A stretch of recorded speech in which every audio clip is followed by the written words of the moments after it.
Di awal film diperlihatkan seorang guru kesenian bernama Inho sedang dalam perjalanan menuju ke sebuah sekolah dasar khusus tunarungu di kawasan kota Gwangju. Di tengah perjalanan, Inho tak sengaja menabrak seekor binatang hingga membuat mobilnya menjadi rusak. Lalu ia pun membawa mobilnya ke bengkel. Di bengkel, ia bertemu dengan seorang wanita bernama Yujin, yang mana ia adalah seorang aktivis hak asasi manusia. Karena kasihan, Yujin pun lalu memberi tumpangan kepada Inho untuk pergi ke sekolah yang ia tuju. Ketika sampai di sekolah itu, Yujin memberikan kartu namanya kepada Inho. Inho lalu masuk ke sekolah tersebut dan langsung menuju ke ruang kepala sekolah. Kepala sekolah menyambut Inho dengan ramahnya dan mereka pun sedikit berbincang. Lalu kepala sekolah mengenalkan Inho kepada kepala admin sekolah, yang ternyata kepala sekolah dan kepala admin ini adalah kembar identik.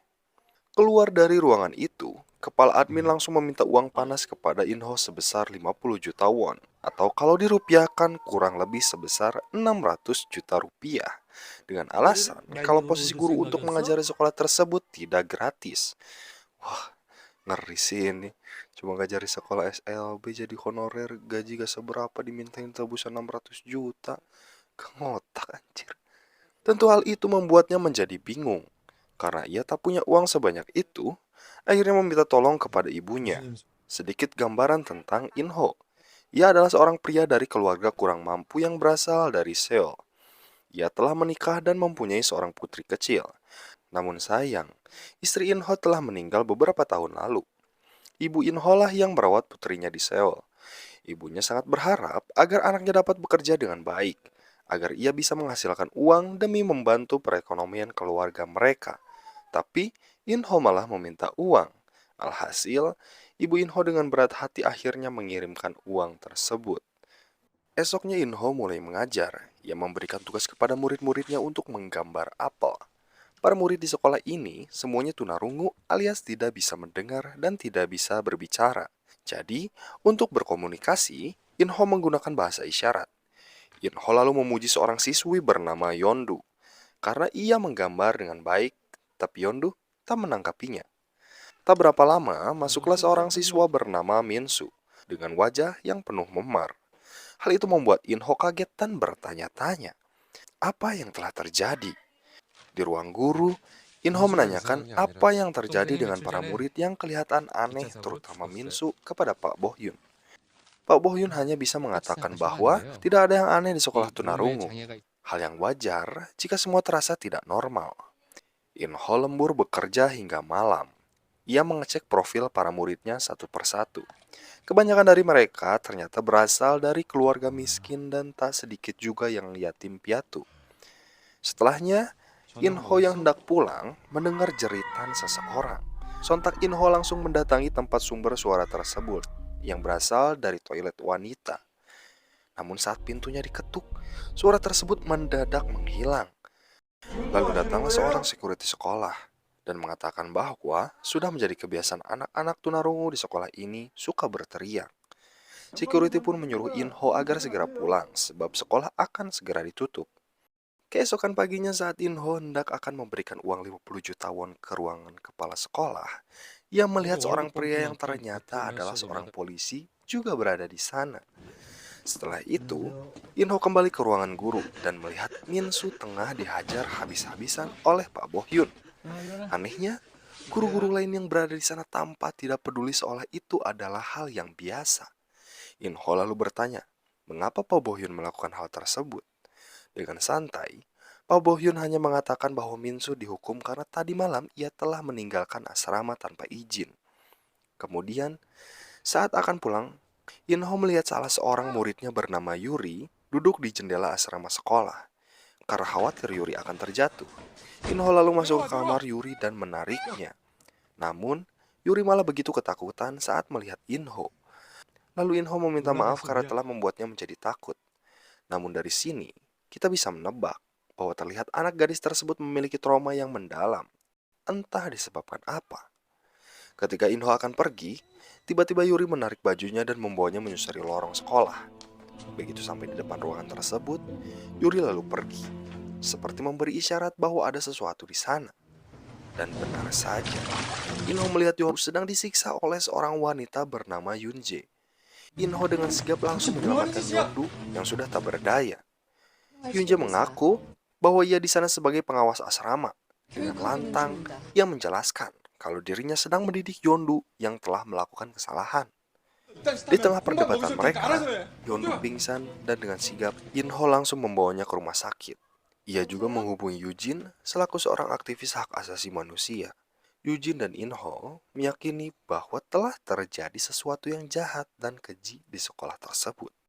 Esoknya Inho dipanggil ke ruang kepala sekolah. Mereka tampak ikut bersedih atas apa yang terjadi kepada Yondu. Kepala sekolah mengatakan bahwa Yunje telah diberi peringatan keras. Lalu mereka meminta alamat rumah sakit tempat Yondu dirawat. Lalu, Yujin mengajak Inho untuk bertemu di sebuah tempat. Setibanya di sana, Yujin langsung menceritakan bahwa Yondu telah memberitahukan semua lewat tulisan di kertas. Dan terungkaplah fakta bahwa ternyata Yondu, Yuri, dan Minsu adalah korban pelecehan kepala sekolah serta guru-guru yang ada di sana. Dan alasan mengapa Yunje menyiksa Yondu disebabkan ia merasa cemburu pada Yondu, karena Yunje adalah kekasih gelap dari kepala sekolah. Anjir, cemburu sama anak kecil, gak waras ini guru-gurunya. Parahnya lagi, ternyata beberapa polisi telah diberi uang tutup mulut oleh kepala sekolah untuk menjadi pelindungnya dan semua karyawan sekolah juga telah mereka kendalikan. Mendengar hal itu, Inho langsung bergegas kembali ke rumah sakit. Di rumah sakit tampak mereka telah datang untuk menjemput Yondu. Tapi untunglah Yondu berhasil bersembunyi dalam lemari hingga kedatangan Inho dan Yujin. Beberapa hari kemudian di kantor HAM, tempat Yujin bekerja, Yondu dan Yuri diminta untuk menceritakan kejadian pelecehan yang mereka terima di sekolah tersebut. Hingga membuat dua anak perempuan itu tak kuasa membendung air mata dan rasa trauma yang mendalam sembari menceritakan apa yang mereka alami. 와보라고 하시는 것 같았어요. 응실로 TV가 켜져 있었는데 보고 있는 영화가 보였어요. 여자랑 남자.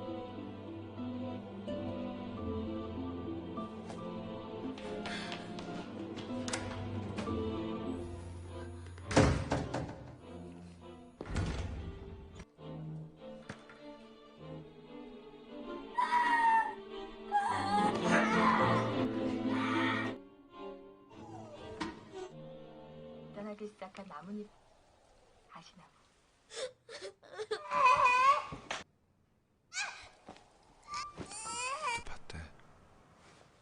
Scene berganti. Hari itu, tiba-tiba Ibu Inho dan putrinya datang berkunjung untuk bersama-sama memperingati kepergian istri Inho. Sang ibu lagi-lagi mengomelinya perihal ekonomi keluarga mereka agar Inho bekerja dengan baik dan bisa menghasilkan uang. Ibu Inho juga membawakan sebuah bunga untuk diberikan kepada kepala sekolah sebagai tanda terima kasih. Esoknya, Yujin coba datang ke dinas pendidikan dan kepolisian untuk melaporkan pelecehan tersebut. Tapi hasil yang ia dapatkan hanyalah sia-sia dengan bermacam-macam alasan.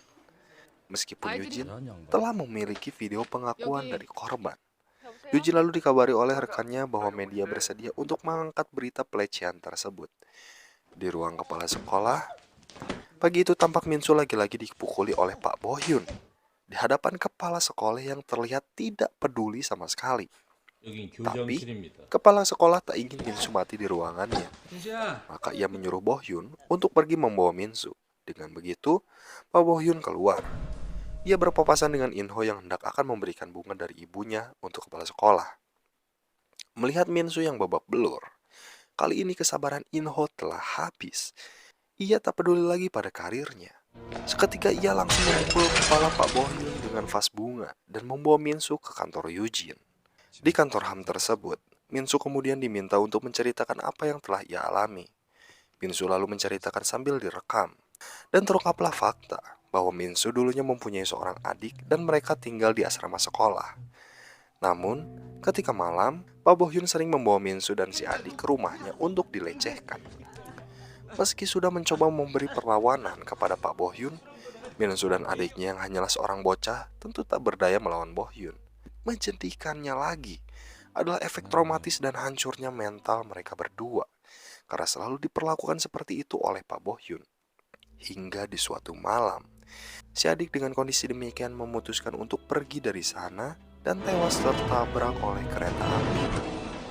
Rekaman video pengakuan Yeondu, Yuri, dan Minsu akhirnya dipublikasikan oleh media.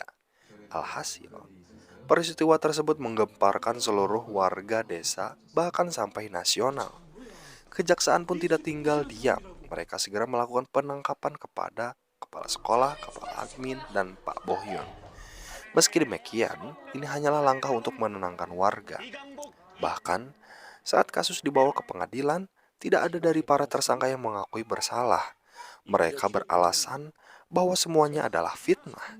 Dengan wajah tak bersalahnya, kepala sekolah itu mengungkit jasa-jasa keluarganya untuk anak-anak tunarungu di hadapan hakim. Beberapa simpatisan kepala sekolah Inhwa juga menuntut agar mereka dibebaskan, karena mereka adalah pemuka agama dan tokoh yang dikenal baik di desa tersebut. Setelah persidangan, tampak seorang wanita parubaya mencaci maki, menampar, dan meludahi Inho.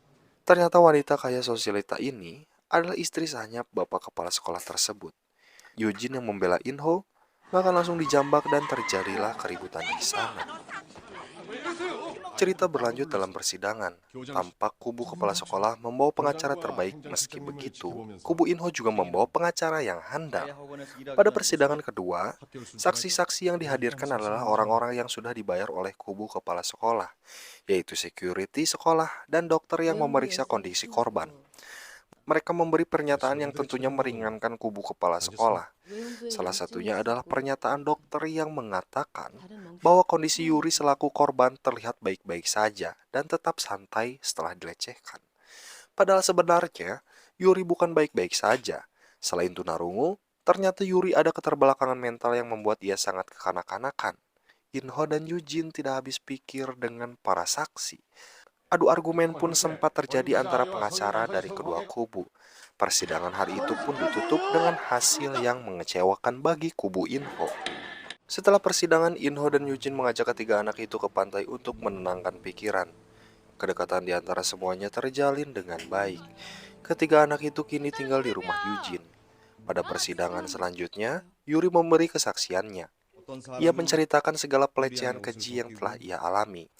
Yuri menunjuk kepala admin adalah pelakunya. Bahkan Yuri sampai buang air di celana saking takutnya. Karena kepala admin menyangkal hal itu dan membuat seisi ruangan pengadilan jadi heboh. Sidang berlanjut di hari berikutnya. Sebelum sidang dimulai, Ibu Inho datang dan mengungkapkan kekecewaannya pada sang anak. Ia marah sebab apa yang dilakukan Inho telah memperburuk keadaan keluarga mereka. Kini giliran Yeondu yang memberi kesaksian. Pertama ia menceritakan apa yang telah ia alami, lalu ia juga berhasil membuktikan kesaksiannya di hadapan hakim. Maka, persidangan hari itu sangat memuaskan kubu Inho. Seusai persidangan, Ibu Inho yang telah mengetahui perjuangan Inho, memberikannya satu kantong makanan dan menyuruh Inho segera pulang jika semua telah selesai. Kubu kepala sekolah tak tinggal diam dan semakin menggunakan cara-cara yang licik. Mereka mencoba menyuap Inho lewat profesornya agar Inho mau mencabut laporannya. Tentu saja Inho menolak hal itu. Tapi sayangnya, hal serupa tak terjadi dengan keluarga Yuri dan Minsu yang miskin. Mereka menerima sogokan yang diberikan oleh Yunje. Akhirnya keluarga Yuri dan Minsu memilih jalan damai dengan para pelaku. Mengetahui bahwa keluarganya memilih damai dengan pelaku, Minsu marah dan menangis sejadi-jadinya di hadapan Inho yang langsung memeluk muridnya tersebut. Bagi kubu Inho, semua kini menjadi semakin sulit untuk memenangkan kasus itu. Sebab yang mereka punya hanyalah Yeondu. Hingga di saat malam hari, Yeondu membangunkan Inho dan mengatakan bahwa ada hal penting yang lupa ia sampaikan ketika persidangan, yaitu ia ingat bahwa ketika ia dilecehkan, ia melihat ada CCTV di ruang kepala sekolah. Menyadari hal itu bisa menjadi bukti yang sangat kuat, Inho dan Yujin langsung pergi ke ruang kepala sekolah waktu itu juga. Akhirnya mereka pun menemukan rekaman CCTV tersebut. Esoknya mereka langsung memberikan rekaman CCTV itu kepada pengacara mereka, tepat sebelum persidangan dimulai. Pengacara mereka lalu mengatakan bahwa ia akan menyerahkan bukti tersebut kepada hakim yang membuat Inho dan Yujin lega dan punya peluang memberikan hukuman terberat bagi para pelaku. Persidangan akhir pun dimulai. Hakim mulai membacakan keputusan, yang dimana atas kejahatannya bisa saja para terdakwa dijatuhi hukuman yang berat. Tapi karena pelaku tidak pernah berbuat kriminal dan merupakan tokoh yang berkontribusi dalam pendidikan serta pembangunan desa, maka diputuskan bahwa si kembar identik ini hanya dihukum 6 bulan penjara dan Pak Bohyun hanya dihukum 8 bulan penjara saja. Hukuman yang sangat ringan tersebut membuat Inho terkejut, terdiam, dan menyadari bahwa majelis hakim, bahkan pengacara mereka semua, telah disogok oleh kubu kepala sekolah. Karena hal itulah, rekaman CCTV tidak diputar dalam persidangan, dan ternyata sudah dimusnahkan. Para pelaku bermain dengan sangat kotor, dan semua penegak hukum bersandiwara di atas penderitaan para korban.